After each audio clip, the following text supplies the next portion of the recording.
తెల్లగా తెల్లారిందో ఎలా వెలుతురే తెచ్చేసిందో ఇలా పోసి నవ్వులతో మెరిసే పసిపాపల్లా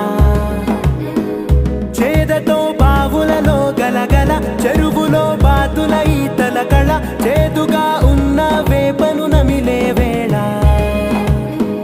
చుట్ట పొగ మంచుల్లో చుట్టాల పిలుపుల్లో